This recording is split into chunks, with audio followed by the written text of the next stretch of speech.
Hi everyone, Katie Murray. How's everyone doing? Today I want to talk again about fear. It's just such a broad subject and it's one that I think that we could hit upon a couple different times. Today I actually want to give an example of how fear could have actually have stopped me from probably being who I am today, but because I handled it the way I did, and probably because I was raised the way I was, I'm able to be who I am. And I hope that maybe this inspires other people out there. Maybe it'll light a fire under you, and maybe it'll stop you from being afraid of doing the things that you want to do. That's all I want to do. So if I look silly, and maybe if my story makes me look stupid, then great. I don't care. You know me by now. I have no filter, and I don't care at the expense of myself. So I'll tell you my story.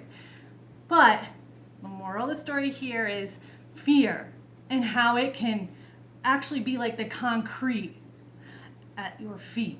Okay, whether it's stopping you from publishing your story, putting your book out there, or a lot of times it can be something so simple. Like, have you ever noticed, you go to a get together and there's just a room full of people you don't know, maybe even it's people you do know, and you suddenly feel insecure and you get that really uncomfortable feeling in your stomach, and in your head you hear, oh my gosh, these people, they're looking at me and they're saying things, and it's really in your head. I'm telling you, it's all up here. It's a mental thing.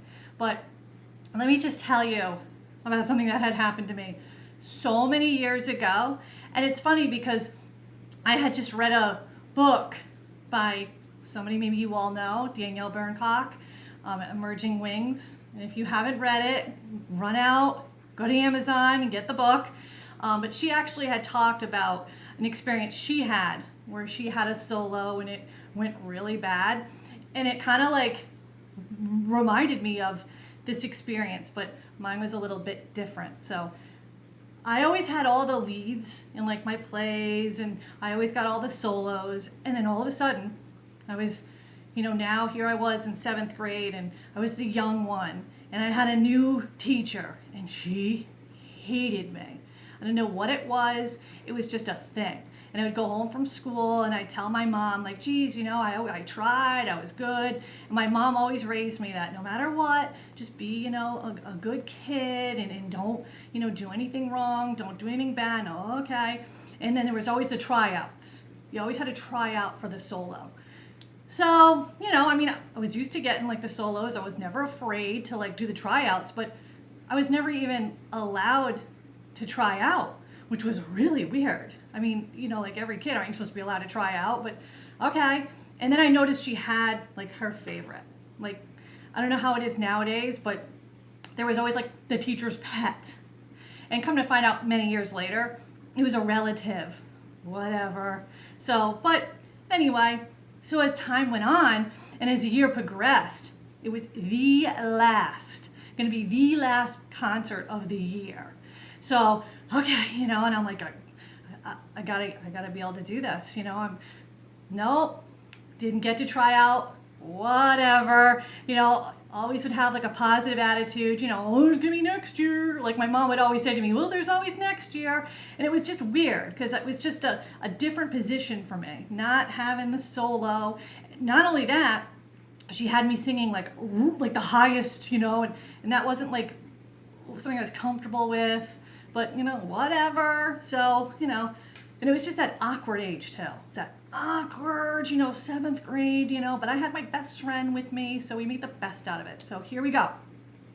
The day of the concert, we go into, chorus class. She comes up to me. Well, come to find out, little Jenny, I don't know what had happened, if she broke a bone, if she was sick, whatever it was. Not that I have, bad feelings to this day. No, I really don't. I'm kidding. But she wasn't going to be able to make it. Okay, so now I had my shot, right? But it was the day of. Well, you'd think the teacher would have said, okay, well, you can sing her song because we all had practiced it so many times, you know the words, right? No. She said to me, here, I'm going to have you sing. To this day, when I hear this song, I'm telling you, it just brings back memories. I'm telling you, my stomach does flip-flops.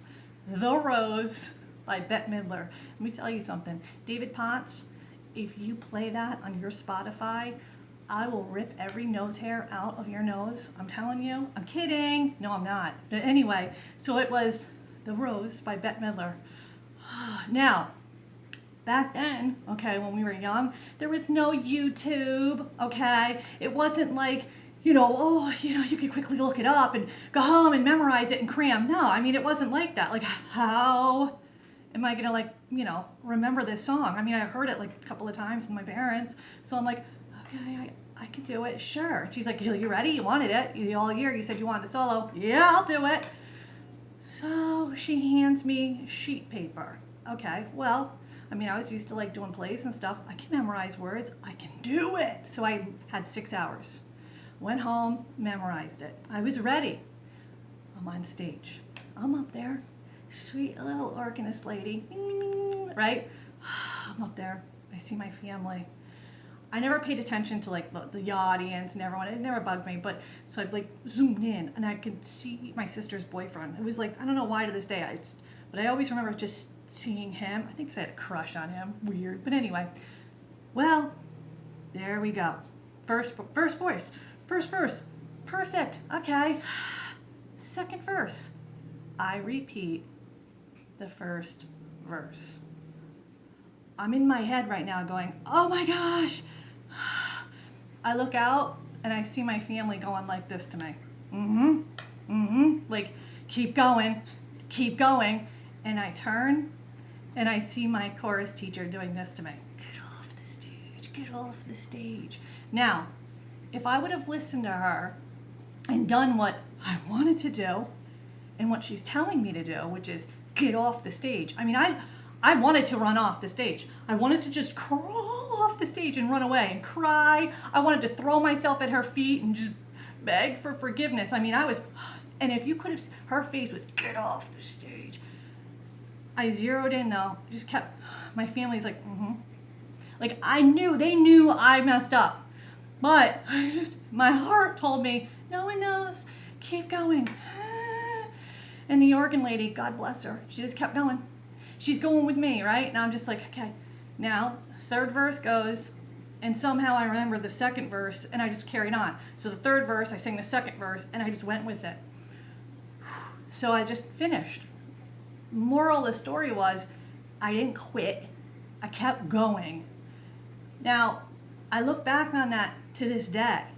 If that little girl listened to that dream crusher, the hag bag, the adult teacher, and ran off stage, where would I have been today?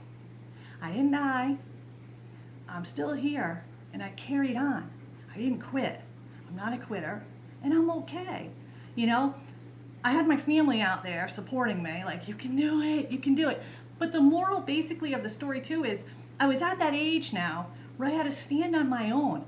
I had to do it. I had the solo. It was me. I didn't have my family up there. I had to make the choice. I had to make the decision. It was do or die. Are you going to quit? Are you going to keep going?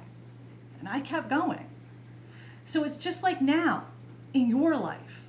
It's nice to have family and it's nice to have friends to help you and to encourage you. But you have to make these decisions. Are you going to publish the book? Are you going to hit publish on that story? Are you going to hold your head high and walk in the room?